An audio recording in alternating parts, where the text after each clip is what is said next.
Welcome in, ladies and gentlemen, to the first ever edition of the After Stangs Show. I'm Billy Embody, joined by SMU outside linebacker, defensive end, Yeah, Master. I remember saying that. You're right. We're going to jump right in here, guys. I appreciate you guys listening in on YouTube right now. This will be available on all our platforms after the show. We are live at Joe's Bagels in Mockingbird Plaza, so you can listen to us every home game after the fact. It's 11 kickoff. If it's a late night game, you can come to Shug's after hours and catch us here. So we appreciate you guys listening wherever you're catching this right now. So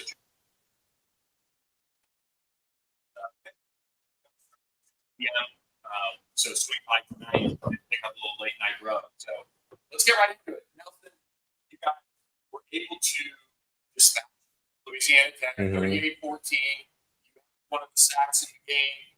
I felt like this was kind of the coming out party for this defense.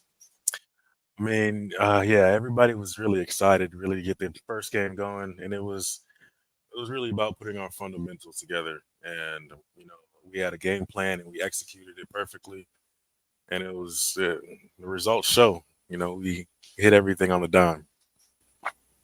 And when it comes to SMU, that defense that you guys revamped in the offseason were able to put it all together in this game. What was your mindset coming in to this game? Mindset was first individually is really get my technique right. Really encouraged my brothers next to me, and all together we just really had to communicate on the field and just stop the run. For me, as I watch the game unfold, you guys with this defensive rotation that you now have, the depth that you guys have going into this season, and just how did it feel actually putting it into game action now? Yeah, more depth. I have, Isaiah Smith and Cam Robinson. We're all elite rushers, so if I have skill, the D line, they have it all. I mean, they have the technique, they got the strength, the speed, mobility, and they're all a dominant force. So I believe they all can get it done. And when you guys are out there against a Louisiana Tech team that has plenty of firepower with a guy like Smoke Harris, when you saw that on tape, what were you guys able to see that you guys could attack early on? It was really the fact that we had a whole lot of speed. We had a lot of talent on our side, and it was exploiting what we knew, exploit our skills, and just displaying exactly what we were meant to do while we were taking into it. Want to talk a little bit about him? He gets the start. He comes from a big-time program in Texas, but he rolls early. What did you see from him on campus? And he was able to get multiple sacks of his own. Yeah. Really starting out in practice, he's a fast guy. He's always, if he's not making the play, he's always nearby. And on that field, once I seen him strike through the hole and just get the sack, I was just like, it might be his game. To come away with a win week one is great, but to do it after the momentum that you guys got from the ACC invite, was that something you guys talked about even behind the scenes going into this one? Hey, we've got to keep this going. We can't let that impact us. That's exactly what it was. One game at a time. That's a futuristic aspect. So we just got to dial into what we have now and just focus on our goals. And now that you guys have that ACC invite, I know you're a senior. You're not going to be able to play in this one.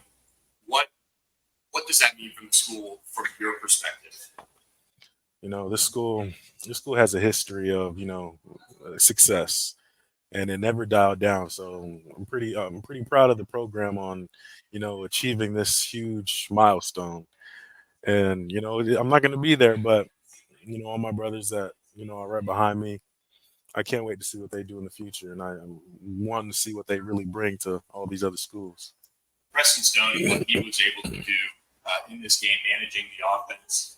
What did you see from him in his preparation and just him pushing the right buttons on the offense? It's really his bonding skills with them. Like he executes each aspect of the wideouts, the O linemen, running backs. He dials into each one of them so they can do their job. And it's really him having the best ball placement. Just being there at the right time because they're going to get the job done because he sets them to a line like that. You guys have gone through fall camp. It's in the books. What was it like facing that offense in fall camp and playing against a guy like Jalen Knight? Man. But, it's supposed to play like him. LJ Johnson goes off.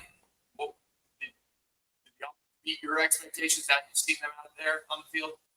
They did pretty good. They were, moving fast, but we got a whole lot of fuel left in that tank. Them players are really great. Jalen, quick, fast. I would say, they really have a lot of skill, a lot of structure built in their offense, and I'm ready to see what they can do next week. You guys to Oklahoma. Yeah, that's a game that you guys probably have circled off in a little piece of the offseason, right? Do you guys think like that as players at all? I mean, you got to think about the big games, but you really you can do what you are set to do. We do our best to game plan what we can, but it's really about the execution and really like mentally being bought in. When it comes to what you guys do in an environment like how much does playing in Maryland last year help you guys? The atmosphere was pretty great. Their fans, they hyped them up, but they also hyped us up. So really having a great atmosphere it'll bring the communication out. It'll bring the structure that if we're lacking any, it'll bring it out. Really being persistent and consistent at our job. So we don't have really much time for mistakes and gaps. So we got to do the best we can. Was there anything you noticed on the field today that right away you get done with this one that you could say we got to do that? So defense, offense-wise, or just defense-wise? It's a pretty good showing. It is a hard question. I mean, man, there are some gaps that we really could narrow down on the front line, but we're pretty solid at that. I would say hinging down the secondary to like really a no-fly zone. But other than that, I feel like we're pretty good, solid. Who surprised you this week, just overall? Anyone that really you said he stepped up? Honestly, I feel like we all stepped up. I don't really see an individual really prospering like that. We all did our jobs. We all were in the backfield. They were making plays when they needed to be made. Yeah, I can't think of one. I guess we're all great. Hey, 1-0 undefeated. Yeah. You're still on that side of things. When you look at this season, how excited are you for this last ride for yourself? And to maybe you don't want to look ahead, but there's a lot, with this team that says you guys could go pretty far this year. Yeah, and I really see that too. But in my head, I'm really taking it one game at a time. I'm trying to enjoy the moment. This is my last ride. I'm trying to enjoy it with my brothers, connect with them more. And it's really really doing better in practice, doing the small things better so it can just end up in the game being really successful. And, that's what I really feel about the defense right now. Awesome. Yeah. Well, Nelson Paul, thanks a lot. Get to kick this off with a fellow Florida native. So always good to chat down with the Sunshine State. Yeah. So, thank you. Thank you so much for coming, and appreciate it. We'll maybe catch you later this year. Yes, sir. All right. Appreciate it. Thank you for having me. Yep, anytime. Thanks a lot. There he is, Nelson Paul. I'll take that from you when you want, and you can enjoy the rest of your Saturday. 11 a.m. kicks. Can't wait. Yep. Thanks a lot, Nelson. Have a good one. So there he is, Nelson Paul, heading off now to enjoy the rest of his Saturday. This was a early 11 a.m. kick for SMU, and so appreciate him taking some time after the game to come by and chat with us. I was told a little technical difficulties on my end for me, so now I put the headset on, so hopefully you guys can hear me a little bit more as we're coming at you guys live from Shug's Bagels in Mockingbird Plaza. And I think I look at this game and what SMU was able to do from just an overall control perspective. They weren't allowing Louisiana Tech to kick the door in a little bit or, come back and claw their way in. This was a game that I think the defense really stood out to me in a big way because of that. They were able to take control. They were able to really just completely dominate a Louisiana Tech passing attack that has Hank Bachmeier, one of the more experienced transfer quarterbacks that was out there in the market. They had Smoke Harris, who came off a 150-yard performance in week 0 against FIU, but he was bottled up. His yards after the catch, very limited on Saturday. So for SMU to do that, that really stood out. Nelson Paul had a sack. Corey Roberson had a sack. Elijah Roberts had a half sack. Alex Kilgore had 2 sacks as well. So SMU's new look defensive front really stood out to me, caught my eye, and they were able to, really get that done up front. So Rhett Lashley does know there are some things to clean up, and for SMU, they're going to have to do that quick as they head to Norman next week. I don't know. The concern would be when I go back and look at why. Right. So after I see why, then I'll know how concerned it should be. And I'll be honest, I was really boring and stubborn today. Game 1, we did it last year against North Texas too. Like, you can be too crazy and too complicated. You get all this time and it's like, man, game 1, new starting quarterback, but not that he's not experienced, but just all the new guys. Like, we got new guys all over the place on offense. And if you try to do too much, that's where sometimes you don't execute very well. We didn't bust a lot. I know I mentioned the one on the first drive. That's like the only one in my head I can really think about. So we knew what to do. We played fast. Maybe we got to execute better, or maybe I got to give them better play calls. It may be a combination of both. We'll go back and see. I mean, you never want to not pick up 3rd and 1, 4th and 1, those kind of things. So that, I don't know about concerning, but it's got to get fixed. There he is, the first of a lot of reaction to come into the After Stangs Show live from Shug's After Hours. We're going to be here all season long for these home games. Whenever SMU kicks off at home, we'll be right here at Shug's Bagels in Mockingbird Plaza covering the game afterwards. So we'll get done with postgame, as you heard from Rhett last year right there.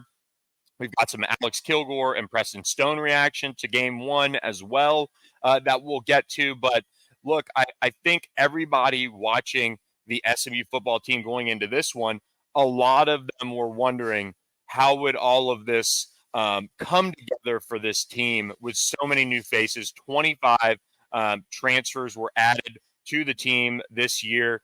And for SMU's offense, it wasn't perfect. They didn't come out necessarily firing on all cylinders, but as Preston Stone said after the game, they cleaned things up, they got some momentum, and they got rolling. Well, that one play touchdown to Jordan was a huge momentum swing for us. We came out the first 2 drives and really felt like we were rolling and clicking. And then, we converted twice on 3rd down. They both got called back. So it was just unfortunate turn of events, and then Jordan really gave us the spark that we needed.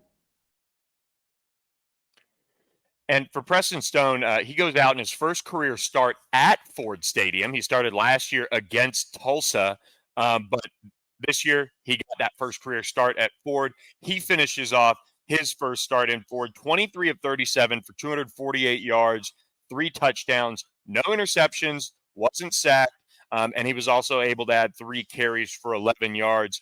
I think watching Preston Stone today in this game, you got a sense for that ability to extend plays, kind of run around and not necessarily, have a situation where you're taking a shot and trying to force something. He had an early throw down the field that was into triple coverage, but it was 3rd down. He settled in really well, I felt, later in the game. Rhett Lashley commented that he was, playing like they wanted him to, and just be Preston. Don't try to be somebody you're not. I felt like watching this offense, things really clicked right after that Jordan Hudson long touchdown pass, which is why SMU brought him in from TCU, the former 5-star transfer. He has a 67-yard touchdown that started the scoring for SMU. From there, it was kind of a surprise. You were standing there watching the press box if you were me, and Louisiana Tech takes over. They get the ball, and Oklahoma transfer Corey Roberson, in his first action since the 2021 season, bats a ball down, intercepts it, and takes it back for a 16-yard interception return for a touchdown off Hank Bachmeyer. SMU went up 14-0. They then were able to get the ball back. They get a Colin Rogers field goal as SMU wasn't able to get it done in the red zone. But for SMU, this is now a game where you can kind of build off of some of the things that they did well here and there throughout the contest. And one transfer, I think, and this is a team littered with them that really stood out to me, is LJ Johnson. And if you've been watching our On the Pony Express podcast or are a subscriber to ontheponyexpress.com, you can join for just $1 for your first month or 50% off your first annual subscription.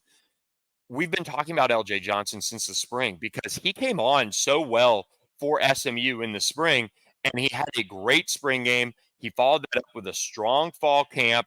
And I think for LJ Johnson to come out with 14 carries, 128 yards, including a long of 67, as well as a touchdown, that was good to see.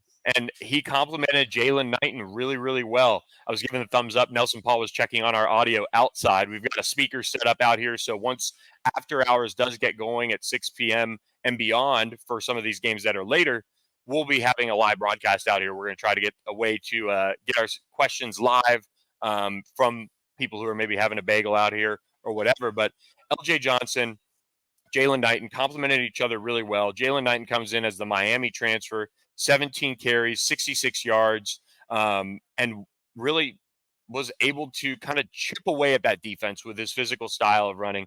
He's not the biggest guy in the world, but he's able to really lower his shoulder, and despite his helmet popping off multiple times in the game, you can tell he has that edge. And I noticed that from some of the Miami guys. Jordan Miller held it down in the middle on defense. Elijah Roberts, he showed flashes of what he can do on the edge. Romello Brinson, Keyshawn Smith, they all kind of showed a little bit of that swagger that maybe this team needed.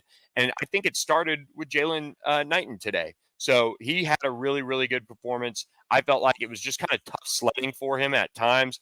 His long run of the day was for 12 yards. So that's something where SMU is going to work on cleaning up and trying to get him a little bit more involved with explosive plays for sure.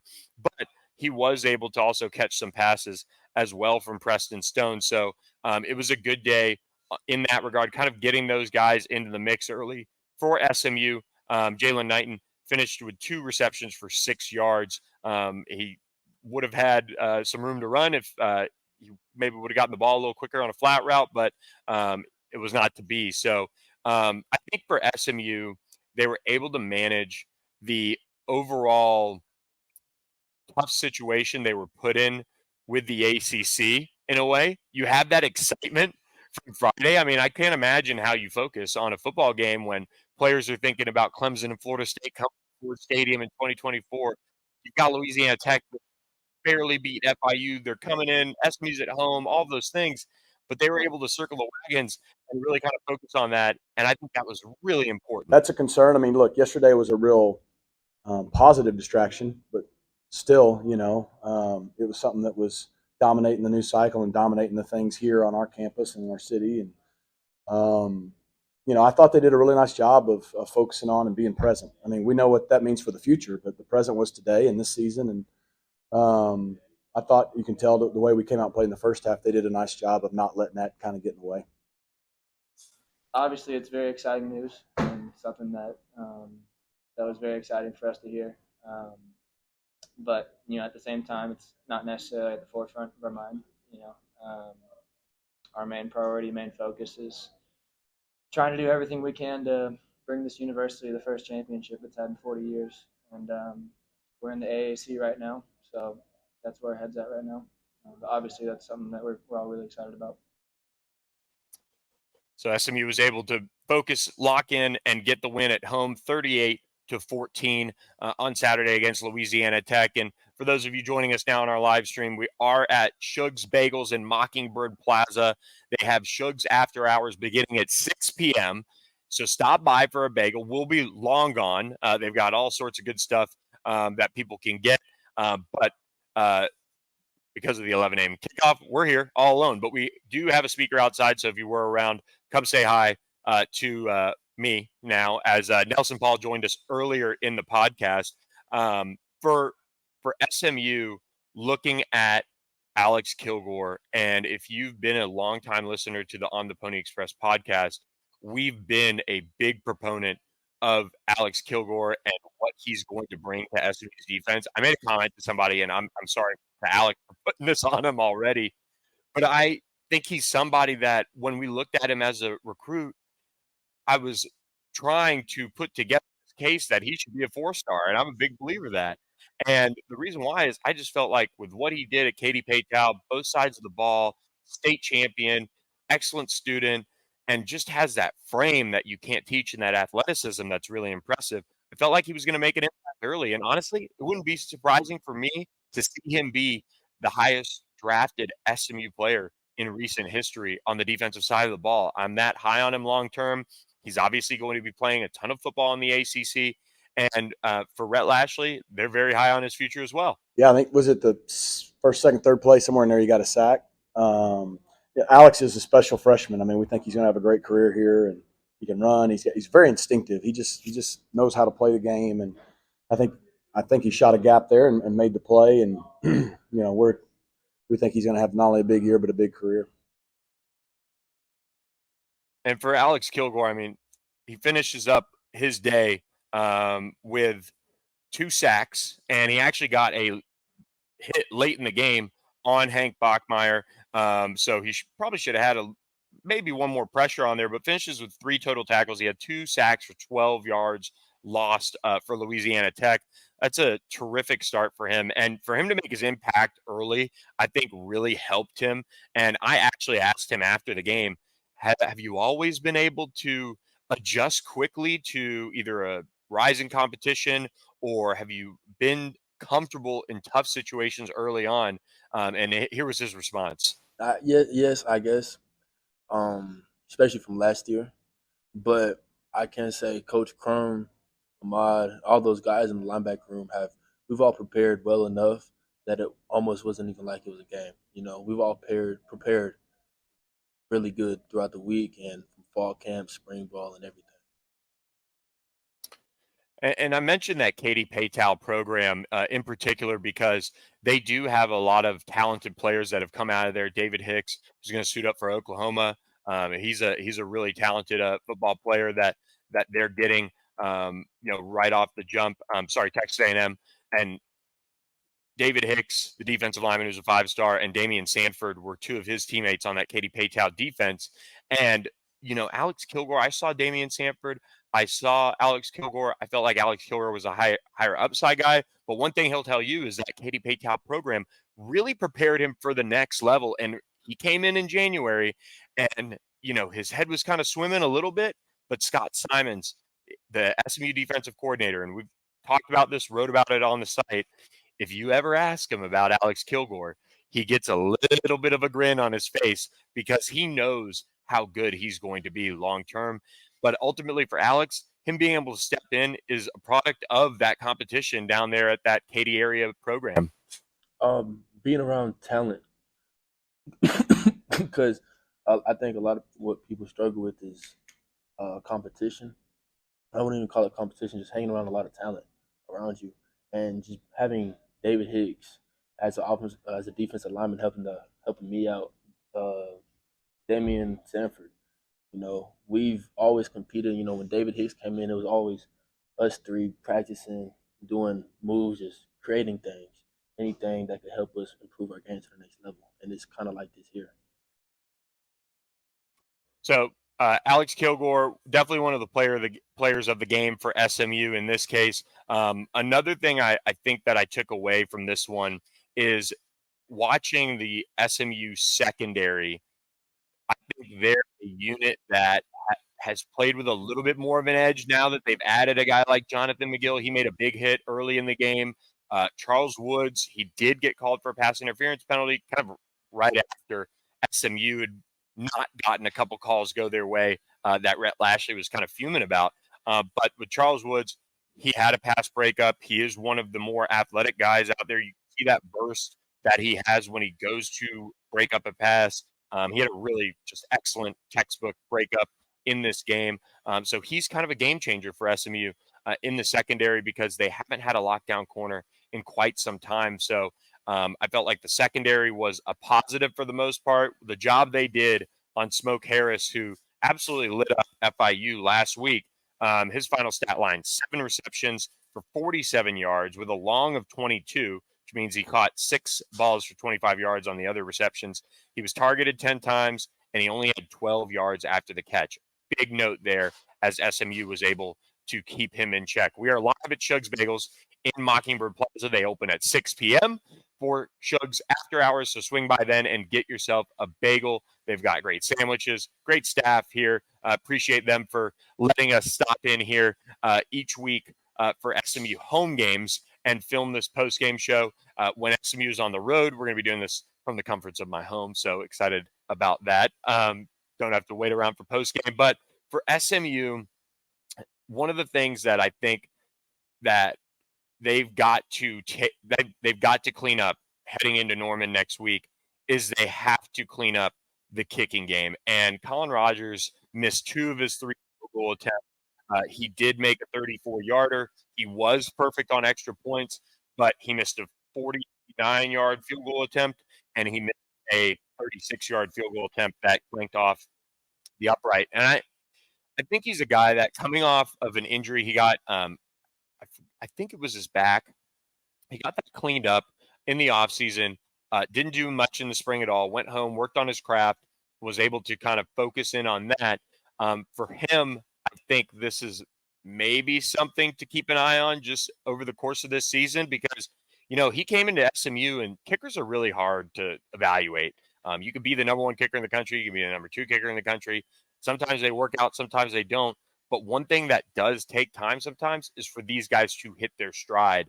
But one thing that I think was a little bit more concerning than maybe I anticipated was, the 2 kickoffs out of bounds. That's stuff that, after the second one, Rhett Lashley took him aside. I was watching from the press box above, and he kind of had his arm around him, definitely talking to him, talking through some things. So going into next week, SMU can't leave points on the field. That's an Oklahoma team that I hadn't gotten a chance to catch the final score of that one just yet. There it is, 73-0 with 66 of those 73 points coming in the first 3 quarters against Arkansas State. It is Arkansas State. I think they're going to be a bad football team this year, but you're going to need every bit of offensive output if you're SMU going into Norman. And this question comes from probation coach. Shout out to that era of SMU basketball. But he asked, what's the biggest takeaway? I think the kicking game is one that's really got to improve. I talked about Colin Rogers, but I felt like the punting game with Ryan Buchevsky was terrific. 3 punts, 153 yards with a long of 53. So really consistent there from him. I thought he really pinned Louisiana Tech back a little bit, which was important. But another thing, I think the red zone scoring chances, SMU does go 3 of 4, but one of those was a field goal attempt. And I think just there was some choppiness here and there that you don't necessarily love if you're SMU down in that area of the field. They tried a couple different things. I know they wore them down late in the game and were able to get that LJ Johnson 1-yard touchdown run. But all their other touchdowns did not come in the red zone, I don't believe. Let me see. Oh, no, Nolan Matthews-Harris caught a 9-yard touchdown and then the 34-yard field goal. So that is something that, I feel like SMU early in the game, they weren't able to maybe do as well of. The first 2 red zone possessions, they were forced to I believe they turned it over on downs, but they did kick a field goal. But then they came back, and that's when Nolan Matthews Harris caught that touchdown pass. And I think one of the things that I was impressed by is the tight ends. I think SMU involved them at a pretty good level to get Nolan Matthews Harris a look. Preston Stone had great touch on that pass, dropping it in there very well for that touchdown, a 9-yard touchdown. That's got to feel good if you're Nolan Matthews Harris, a guy that, has been banged up in the past and got healthy and needed to hit the reset on his kind of career here at SMU, because the Mustangs needed a second tight end that has a big frame to step up and really emerge. And I think that Nolan Matthews Harris was able to do that today. He got on the field a good bit, and RJ Maryland as well. 5 receptions, 58 yards, and a touchdown. And I think, one, you saw how talented he is with the catch that he had over a couple defenders. That one hung up in the air a little bit too long for my liking. I think that is probably intercepted against Oklahoma next week, but you can see the type of athlete he is. And he added about 15, 20 pounds in the offseason so that he could hold up a little bit better in run blocking.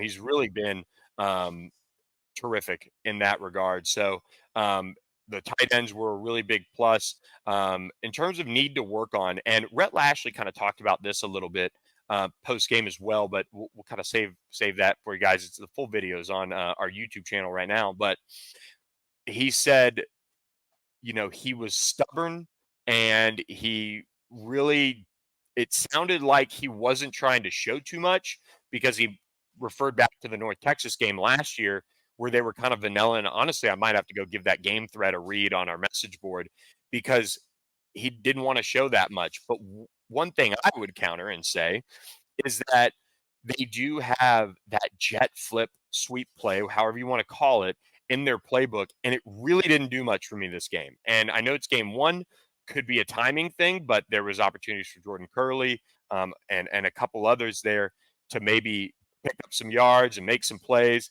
but that wasn't able to happen. And I think for me, the jet sweep, if you're doing it, you're either trying to set something up, which Rhett Lashley could very well be doing for next week in Norman, give it the little, fake flip forward, and Preston Stone drops back, and maybe you get some movement out of that defense of Oklahoma's. But, I think for me, some of the timing was just a little off here and there on some things for SMU, which will come. You have a program that, has a lot of new faces, new players. I know Preston Stone missed a back shoulder throw to I believe it was Romello Brinson on the sideline. But when you look at this team overall, there's things to clean up, and there's a couple penalties here and there. I think they had they ended up 6 penalties, 41 yards. But you also look at this game from the standpoint of, you got a couple of moments there where you got some help. Louisiana Tech on a punt has 12 guys on the field. Your drive continues. Louisiana Tech, they had I believe they had a personal foul, the face mask. It was on third down play where they tackled Jake Bailey, and that was at the last second that happened. So they extended the drive, and I believe they ended up scoring after that. So it's a game that was. Somebody asked me on the board, and it was a great question. What'd you think? It was better, worse? I would say it's about what I expected offensively. And offensively, you had guys like PJ Williams, who rotated in at tackle and left guard. I think that left guard spot with Logan Parr, he had a good showing, but I still think it's maybe a little unsettled. And then they're just kind of working through some of their personnel packages. Stone Eby getting in the game as a H-back. That was something that Rhett Lashley said on his radio show. Hey, watch out for Stone Eby. And sure enough, he got some time in there. But I think to the play calling point for the offense, I felt like at times it was just a little too cute. Other than that, I loved it. I think you look at what they were able to do from a yards per play, and it kind of teetered off there at the end because they were trying to run the ball so much they weren't hitting explosives and things like that. But they finished 5.8 yards per play. I think early fourth quarter maybe, they were right at 6.5 yards per play, which would average out around top 15 overall for offenses around the country in 2022. So They ran the ball 43 times, I believe, which is really, really a good clip to run at. As Rhett Lashley said after the game, if you're running it that often, you are going to be winning the game because you're trying to win. You're trying to milk the clock a little bit. You're trying to control the overall flow of the game by running the football. And I felt like at times SMU dictated that tempo. When they wanted to run it 3 times and go 3 and out, they did that. But again, they got helped out with the 12 men on the field once they were ready to punt. So I think offensively there was a line that they were walking of not wanting to show too much, but also maybe being a little, too vanilla at times with their run game. But then in the pass game, I felt like it was too cute. A lot of rollouts, a lot of play action, those jet sweeps. So I think offensively, Rhett Lashley, he said he was stubborn after the game. So I think he knows he's got some things up in the old playbook for Oklahoma next week. That game, 5 p.m. Central Time on ESPN Plus. So we'll be there in Norman covering that one. If you're listening right now, we are at Shug's Bagels in Mockingbird Plaza. They do open at 6 p.m. for their after-hours service. So catch a bagel. You can get it with egg, bacon, cheese, whatever you want on it. They also have the spicy shug, which I love. They also have great chicken cutlet sandwiches up there. I'm looking at it right now. That red cutlet sounds so good. And back to SMU. But we're going to be here every home game broadcasting live, so be sure to join us for one of the night games. Prairie View A&M comes to town later this month. We'll be here. That'll be a 6 o'clock kick. So that should be a little fun. This could be a nice little atmosphere if that game gets over by 10. We'll be out here probably around 10:30, 11 or so. So come check it out then. Probation coach gets the second question. Do I think SMU was vanilla on purpose to avoid giving OU game film? And Rhett Lashley basically answered that they were pretty vanilla overall. So, I really like that when a coach is honest about it. And, him comparing it to the North Texas game last year was important. But I'll tell you this as we get to closing this out for you guys. One thing that was not the same as last year was that SMU is now a member, or will be a member this summer, of the ACC. They announced that move on Friday. The conference approved them. Obviously, it was a big deal for this university. It's been such a long road back to prominence. And I talked to so many people on the Boulevard about SMU getting this opportunity to rejoin the power conference ranks. I guess we'll call it a power 4, but Rhett Lashley and the leadership at SMU, which I'm sure just needled the heck out of some TCU fans, called it a top 3 conference in college football. Obviously, Big Ten and SEC right now are kind of leading the way, but I know that got a lot of people fired up yesterday when they said that. And for SMU, they were able to focus in and still have a lot of things that they can get better at. They can clean up. They weren't outside of, I would say, the kicking game. There wasn't anything that I sat there and said, "Ugh, that's tough." I will say, Louisiana Tech did do a good job on third downs. SMU was 7 of 18 overall on third downs. So that's something that I'd like to see a little bit better job at. But, for SMU, they were also 3 of 4 on fourth downs. So that's a good clip to be hitting there if you're SMU. With the move to the ACC, there was so much excitement on campus. A lot of people just talking to me about just how much it meant. Talked to some people that have been around a little bit. And I talked with Brad Cheeves, who's the VP of External Affairs for SMU on the Boulevard. And he just said he's never heard so much excitement around this school right now. It is comparable to when the Bush Library was brought to campus, quite honestly. But SMU being in the ACC is an absolute game changer for them.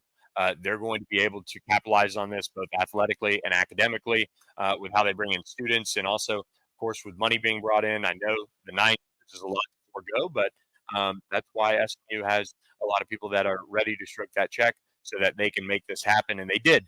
They were able to push it across the finish line. And one thing that I took away from today watching this game is honestly the student section.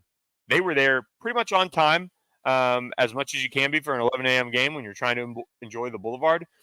And the stadium for the whiteout, which is obviously the first game of SMU season at home, they'll white out the stadium. Rhett Lashley talked a lot about, one, why the whiteout is an advantage for SMU, but also what it meant to have that type of atmosphere in Ford Stadium. And while it wasn't a completely packed house, it was a great atmosphere for the team to go out and open their season with. And he said it's a small glimpse of what could come in the ACC. I did. I mean, you see the student section when the game started, all 4 sections behind the visitors bench. It changes the feel. You can hear them chanting. Like, that's the atmosphere you want. Now, when you get up 31-0, they're excited about the Boulevard. So, I don't know what I would have thought in college. Who knows? And it's hot, but that first half was great. I mean, that's what we want. That's the atmosphere. I think you get a feel for how the stadium being closed in is going to be. I mean, we had a whiteout, and I get it. I got a lot of questions. Like, okay, our marketing team does a great job. The whiteout's for the fans. And I know we wore blue jerseys, but there's reasons for that. I mean, now sometimes you got to rely on the other team to let you switch jerseys. I'm not saying they didn't do that. But the other is if you're look at Penn State, they started whiteouts. They wear blue for their whiteouts. And the reason is you got everybody in the stands in white and the other team in white. Now your guys stand out to your QB better, right? There's a contrast there. Well, if you got everybody in the stands white and your dudes are running around in white, that's actually harder for you than the other QB. So, like, there's some stuff to it.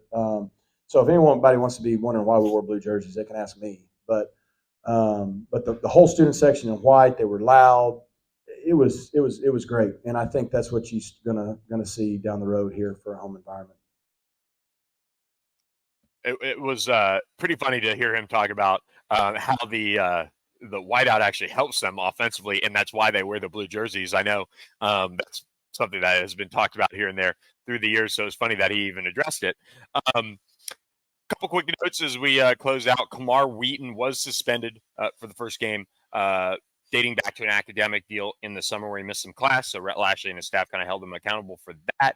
He was on the sidelines. I saw him down there, but he was not dressed out, but he was suspended for the game. Jaden Jones, who has a big club on his left hand and is still kind of recovering and is going to get that off at some point. Did get some snaps today, so that was a good thing for SMU to get another edge player on the field. I think they look really deep at that position, so that's a nice takeaway when you have a guy like Nelson Paul, who was here earlier, a guy like Cam Robertson, who flashed a little bit. He's very strong. He's not as twitchy, maybe, coming off that edge. And then you've got Isaiah Smith and Jalen Samuels, and you added Jaden Jones, who's played a good bit of football too. So they've got some depth in that outside pass rusher spots where they like to bring them off the edge. So overall, it's a good first game. 38-14, you can't argue with that. Scott Sanford asking a question, the early prediction for the OU game. I think I can't predict SMU to beat OU right now. And one thing, and I've said this before, is SMU hasn't been able to do it on the road against Power 5 opponents not named TCU. I think OU, where OU has been able to show that they have a little something maybe this year compared to last year. I know it's Arkansas State. I know it's a football team that is not really on their level at all. But they were able to go out there and win 73-0. That's a pretty convincing win for me. So I think OU comes away with it early on. I think this SMU team, and one thing, and I think Louisiana Tech showed this a little bit. I think FIU is that bad of a team in a sense, but I think Louisiana Tech kind of jumped up a little bit going into this game. I felt like they had moments here and there, but for SMU, their biggest jump is going to go from week 1 to week 2.